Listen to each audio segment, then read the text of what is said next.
আসসালামু আলাইকুম ভিউয়ার্স, আশা করি সবাই ভালো আছেন আপনারা। তো আজকের ব্লগটা হচ্ছে নিজের গ্রামের বাড়ি যাব বরিশাল বাইক চালিয়ে।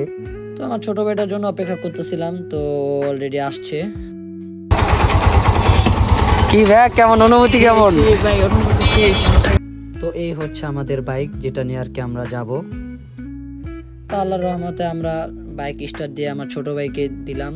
ও এখান থেকে ভাঙ্গা পর্যন্ত যাবে, দেন বাকি ওয়ান ওয়ে রোড যেটা একটু রিক্সি রোড, ওটা আমি আর কি চালাবো।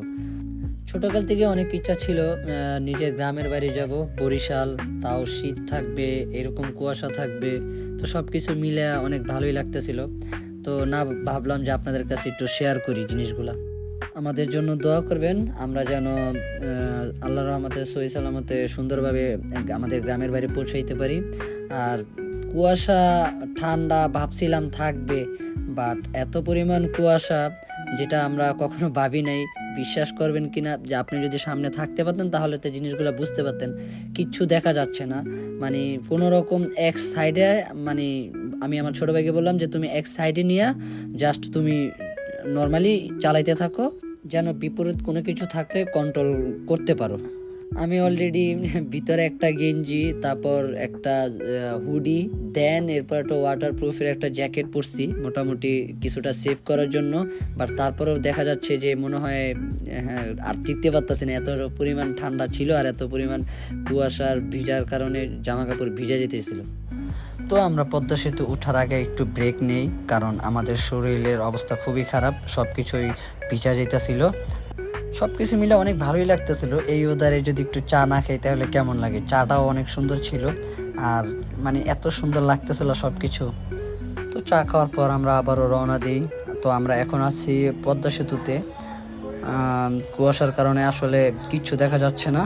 এটা হচ্ছে বরিশাল হাইওয়ের টুর্কি নামক একটি এলাকা। আমরা সকালে কিছু খেয়ে বের হই নাই, তো এখানে কিছুক্ষণ ব্রেক নিব, হালকা পাতলা দেখা যাক কিছু খাওয়া যায় কিনা। আর ওর এমনই ঠান্ডা লাগছে যে ইঞ্জিনের গরমে ওর হাত হিট দিতেছে। মোটামুটি খিচুড়ি ছাড়া আমরা তেমন কিছুই পাই নাই। খিচুড়ির সাথে ভর্তা, আলু ভর্তা ছিল, মরিচ ভর্তা ছিল, বেগুন ভর্তা ছিল, তো ভালোই লাগছে আদারওয়াইজ। ফাইনালি আল্লাহর রহমতে আমরা আমার চাচার বাসায় পৌঁছেছি। যদিও দাদুর বাসায় এখনো যাইতে পারিনি। তো এখানে আমার বোন আছে, চাস্তো বোন আছে, চাস্তো ভাই আছে, ওদের নিয়ে আর কি এখন আমরা আবার দাদা বাড়ির দিকে রওনা দিব। এখন আমি আর আমার ছোট বোন দাদা বাড়ির উদ্দেশ্যে রওনা হয়েছি, আর আমার ছোট ভাইটা আর শিহাব ওরা অটোতে যাচ্ছে। তো এখন আমরা আছি মিরগঞ্জ ফেরিঘাট, আমাদের ওপার যেতে হবে। ফেরির জন্য ওয়েট করতেছিলাম, মেবি ফেরি আসতে অনেক লেট হবে। তো আমি চিন্তা ভাবনা করতেছিলাম যে আমরা ট্রলারে করে যাব আর কি, ও হুন্ডাও আর কি ট্রলারে উঠানো যায়।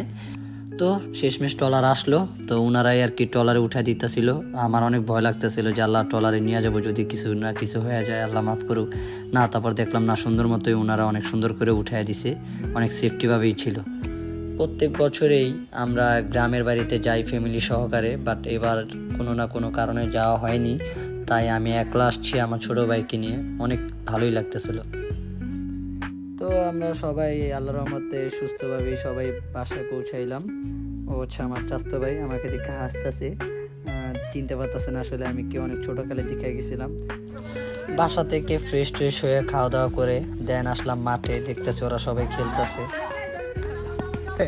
ওদের একটা জিনিস আমার কাছে খুব ভালো লাগে যে ওরা খেলাগুলো অনেক খুব সিরিয়াসলি ভাবেই খেলে, মানে কোনো দুষ্টামি ফাইজলামির মধ্যে খেলে না, কোনো বিনিময়ের স্বার্থে খেলে না, শুধু খেলাটাকে রেসপেক্ট করে, তার কারণে অনেক সিরিয়াসভাবে ওরা খেলে। তো ওদের দেখে আমি নিজেও সামলাইতে পারলাম না, আমি নিজেই মাঠে নেমে পড়লাম যে আমি ওদের সাথে একটু খেলি। খুব ভালো লাগতেছিল ওদের সাথে খেলা। তেমন একটা খেলতে পারি না, অনেক ট্রাই করতেছিলাম মারার জন্য, বাট কোনো কিছুতেই হইতেছিল না। তো জিত করে নিজেই, এখানে আবার শর্ট পিচ খেলা হচ্ছিল, তো উড়ে গেলে নাকি আউট। তো আমি পরে জিত করে উড়ে মারছি, পরে আউট হয়ে বেরিয়ে গেছি মাঠের থেকে। আবার একটু বোলিংও করছিলাম, হ্যাঁ মোটামুটি বোলিং আবার একটু পারি। এখন আমি আমার ছোট ভাইকে আমার গ্রামটা দেখাইতেছিলাম ঘুরা, ও কখনোই আসেনি, এই ফার্স্ট টাইম আমার গ্রামে আসছে। আসলে আমি আমার গ্রামকে অনেক ভালোবাসি, অনেক রেসপেক্ট করি।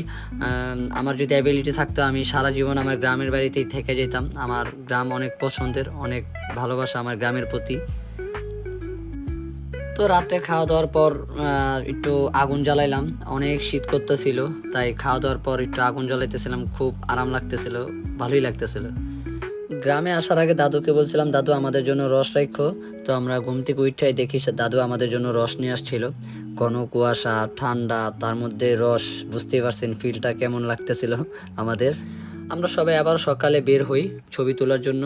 এদিকে দেখতেছি শিয়া বইটা পার হইতে পারতেছিল না, পুরা যাওয়া একটা অবস্থা। অলরেডি ওর জুতা পুরা গেছে, এখন শুধু ও বাকি পড়তে। হ্যাঁ, ও পুরা গেছে। যাই হোক, ও হয়তো নিচ থেকে আসবে আর কি। তো ছবি তোলার পর আমরা আসলাম নদীর পাড়ে একটু ঘুরতে।